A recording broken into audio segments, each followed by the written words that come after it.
welcome to a mini Marketing Monday on a Friday. Listen, it's the new year, it's 2025, and a lot has already happened. Late last year, Donald Trump won the election in America as part of a broad coalition, including the tech bros Elon Musk and Vivek Ramaswamy as part of his coalition that went to power. And early into this year, we've already seen a little bit of drama appear in this coalition, with a H1B drama happening on X.com, the everything platform, and getting pretty heated. There are 4 groups at play, all infighting as part of this H1B drama. There are, of course, the rich tech bros, pictured here with Elon Musk and Vivek Ramaswamy, but they're only one of the 4 factions. The second faction, American workers, broadly. Many different people, but broadly they had the same goals and aims. Then there was foreign workers, basically the same class as these people, but from a different country, okay? They have their own goals and aims, and they also were a part of this fight. And then there were racists.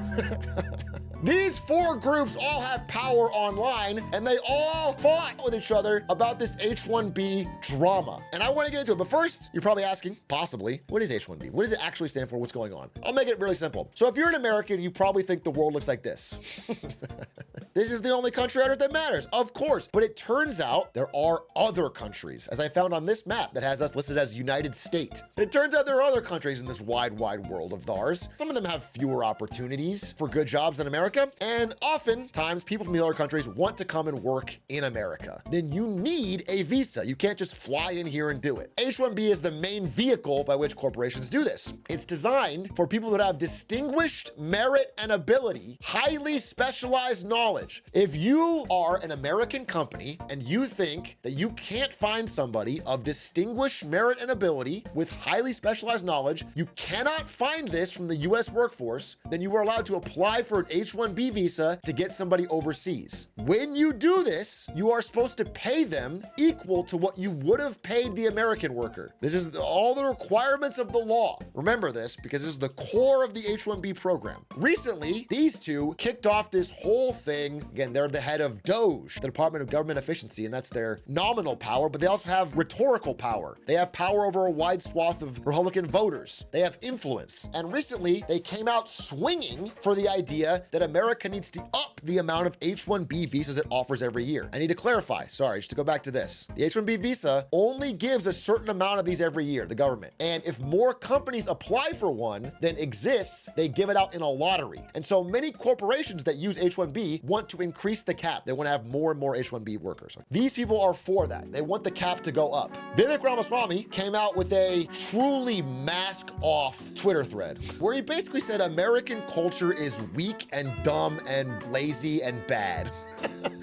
And that our culture celebrates the prom queen over the math Olympiad. It celebrates the jock over the valedictorian. It celebrates Corey from Boy Meets World over Screech and Saved by the Bell. We celebrate Stefan over Steve Urkel. Now, that's a boomer reference, but I need you to watch this scene. This is who he thinks we should idolize.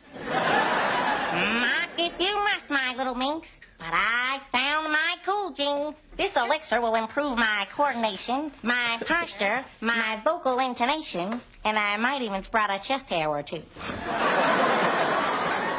First, you better sprout a chest. Hey, yo! Excuse me, ma'am? Are you trying to ruin America's culture? Show this man some fucking respect. Not fucking cool. You're the reason we're losing as a country, ma'am. Well, through the teeth, over the gums, look out, stomach, here it comes. Steve, stop!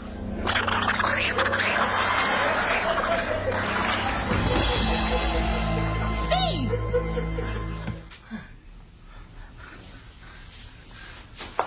Steve? Steve who? Why did you set me hot? He just put his suspenders down and suddenly he's fucking hot. There is no Steve here. I'm Stefan, sweet thing. Anyway, our country's ruined because we admire Stefan and not Steve. That's Vivek's point. Then he said, we need more movies like Whiplash, fewer reruns of Friends, more math tutoring, fewer sleepovers, more weekend science competitions, fewer Saturday morning cartoons. I mean, this is literally the villain from a Disney Channel movie. And then then he kind of really just fucking sums it all up. Normalcy doesn't cut it in a hyper-competitive global market for technical talent. And if we pretend like it does, we'll have our asses handed to us by China. Now, this is a guy who made his millions by scamming people. He's not even a tech guy. He's like a business health adjacent guy who pumped a fraudulent company to make a bunch of money. Like, he's not some fucking genius grinder who invented something. Elon Musk chimed in with serious diehard support. We need a higher H1B cap. We need more H1Bs. And he got vicious with it. And he got pushback from a lot of people ostensibly part of the MAGA right. Like, that's who he talks to on Twitter. And they were pushing back on him. And he said, take a big step back and fuck yourself in the face. And then, as people started disagreeing with them, he started cutting their verification badges, demonetizing them. Laura Loomer, who I don't support in any way, but Laura Loomer got her account suspended and unbanned. He starts going against the whole free speech maximalist type shit. First thing I want to say, I looked into this. I have an open mind. I'm not part of either of these camps. I wanted to really understand, how is H1B used in the real world? So first thing I want to take issue with is this. When we talk about the idea that we need to bring the world's very best, the super geniuses, that exists, and it is called the O1 visa. It already exists, and it's for anyone with extraordinary ability or achievement or talent. Anyone who's invented something great or done something amazing or an extremely top graduate, published a lot of work. This exists. It has already been used to give visa to people like Lincoln 7.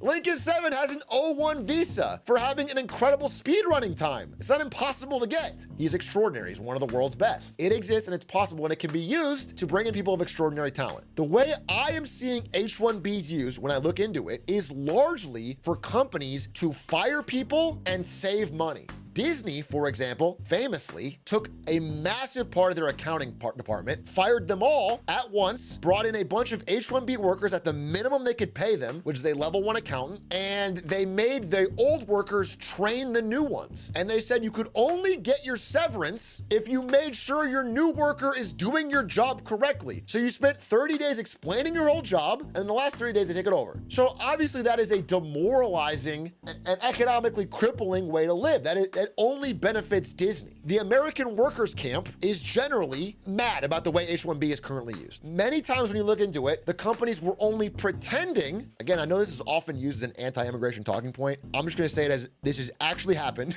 Companies are pretending to look for an American worker, but they're not actually doing it. They want the cheaper worker. And it's been proven in court, and companies have been sued for it. This is happening all over. There's another group here. You might think, okay, well then at least the foreign workers are happy. They're getting an opportunity. And it's true that many of them are getting wages in America that are better than what they can get at home, even if they're low by American standards, because they are getting underpaid. Problem is, generally, foreign workers are also deeply unhappy with the way H1B works, because once they get to America on the H1B visa, if they ever lose their employment, like if they're ever fired for any reason, they are kicked out of the country. They are essentially like indentured servants. So H1B workers are found to be in massive wage theft. They're systematically robbed. They are often chronically underpaid, and often, here's the deal, let's say you're like Google and you want to hire a bunch of computer science H1B workers so you can pay them less. You only get a certain amount through the cap of H1B every year. So let's say you hire 100 workers through that and you want to get 100 more. Well, there are a lot of middleman companies who you can outsource the work to. These middleman companies like Tata Consultancy and Infosys Limited, they max out their cap every year, hiring as many H1Bs as they can, and then they just farm them to bigger companies that need cheaper workers, and they take a cut on the middle. That is wage theft. So instead of paying them the minimum of what you might pay an American, you pay them even less, and the difference goes to Tata Consultancy. So again, these two groups are not happy with the way H1B is working. And then the final group, racists, they don't want anyone from any other country to come in for any reason at all. So of course, they're also mad at the way H1B is coming, and they normally kind of allies here, at least during the election with Elon Musk, but now bitter enemies, and there was a massive feud. Steve Bannon said we're gonna rip your face off in a visa fight, told Elon Musk. Rapist Hitler said, I told y'all Elon was a bitch, but no one listens to Rapist Hitler. Laura Loomer got into a big fight with Elon, got demonetized, came back and said, you know what, big tech hates me. I'm gonna use Buy Me a Coffee, which is another app that is started by two Indian tech professionals. that she was railing against. You understand this caused outrage from a lot of people. And so everyone wanted to know what Trump thought about it. Because at the end of the day, no matter what Vivek says, I think a lot of us think H1B is a broken system. Just ask Vivek in 2018. A lot of the people who have come here through the H1B system would tell you, as I would, that it is just a broken system no matter who you're seeking to serve. That's so interesting. That now you're all for it and want to increase the fucking cap. You know, most of the people in these three camps figured Donald Trump, based on his past actions, would back them up in this fight against the tech bros, because Donald Trump famously, in his 2016 campaign, ran on Buy American, Hire American, and when he won in 2016, suspended H1B visas. However, in 2024, 2025, the answer was different. He said, I have many H1B visas on my properties and I support Elon Musk. I've always liked the visas. I have always been in favor of the visas. I've always been a believer in H1B. I've used it many times. It's a great program, which again is not true. Nobody knows the system better than me. I know the H1B. I know the H2B. Nobody knows it better than me. I know the H1B very well, and it's something that I frankly use, and I shouldn't be allowed to use. We shouldn't have it. Very, very bad for workers. As we speak, we're finalizing H1B regulations so that no American worker is replaced ever again. H1Bs should be used for top, highly paid talent to create American jobs, not as inexpensive labor program to destroy American jobs. Why'd you change your mind on H1B visas, sir? I didn't change my mind. I've always felt we have to have the most competent people in our country. We need competent people.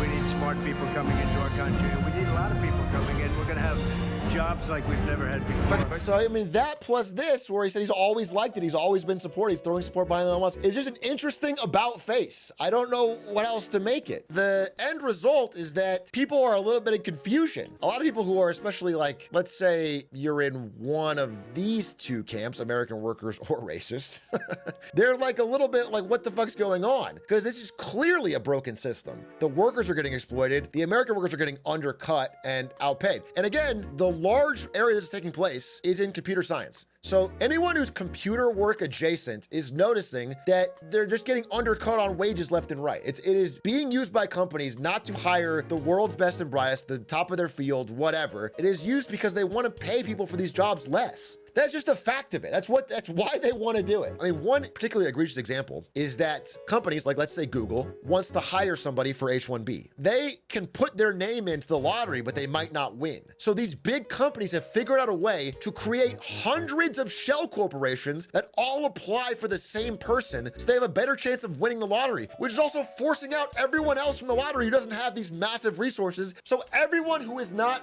rich or connected looking to exploit the system is fucked. The current H1B system is a disaster. Bernie Sanders chimed in and said it's used to replace good jobs with low-wage indentured servants from abroad. The people being used are also being exploited. The cheaper labor, the higher, the more money billionaires make. So Bernie Sanders says this, and all of a sudden, this crazy tug of war is happening that's never been seen before.